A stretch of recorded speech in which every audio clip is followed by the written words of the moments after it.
Plywood పర్చేస్కి వెళ్ళినప్పుడు MDF, BWR, BW అని వింటున్నారా? ఏది తీసుకోవాలని కన్ఫ్యూజ్ అవుతున్నారా? అయితే రీల్ మీకోసమే సేవ్ చేసుకోండి. First one is MDF, medium density fibre board అంటారు. ఇది ప్లైవుడ్ కాదు, వుడ్ ఫైబర్స్, హార్డ్వుడ్ ఫైబర్స్ ని కంప్రెస్ చేసి ఒక షీట్ లాగా ఫామ్ చేస్తారు. ఇది ఓన్లీ డెకరేటివ్ ఫర్నిచర్ కి మాత్రమే యూజ్ అవుతుంది, ఎందుకంటే దీనికి స్క్రూ హోల్డింగ్ కెపాసిటీ ఉండదు అండ్ ఎక్కువ లోడ్ కూడా ఇది బేర్ చేయలేదు. నెక్స్ట్ వన్ ఇస్ బీడబ్ల్యూఆర్, దీని బాయిలింగ్ వాటర్ రెసిస్టెన్స్ అంటారు.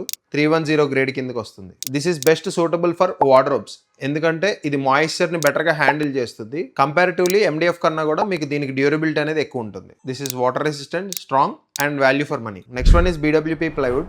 This is boiling water proof 710 or marine ply అని కూడా అంటారు. దీన్ని కిచెన్స్ కి బెస్ట్ ఆప్షన్. మీరు హౌస్ అంతా కూడా బీడబ్ల్యూపీ వెళ్తే ఇంకా బాగుంటది. దీంట్లో ఏంటంటే మీకు బీడబ్ల్యూఆర్ కన్నా కూడా boiling water resistance, BWP boiling water proof అనేది కెపాసిటీ ఎక్కువ ఉంటుంది. ఇది మీకు ప్రీమియం ఫర్నిచర్స్ కి, కిచెన్స్ కి అండ్ హెవీ డ్యూటీ అప్లికేషన్స్ కి this is the best option. Simple గా చెప్పాలంటే డెకరేటివ్స్ కి ఎండిఎఫ్ యూజ్ చేయండి, హోమ్ ఇంటీరియర్స్ కి బీడబ్ల్యూఆర్ యూజ్ చేయండి, ప్రీమియం ఫినిష్ కావాలి అండ్ డ్యూరబిలిటీ కావాలంటే బీడబ్ల్యూపీ యూజ్ చేయండి. ఇలాంటి మోర్ జెన్యూన్ టిప్స్ కోసం ప్రో వన్ డిజైన్ స్టూడియోని ఫాలో చేయండి.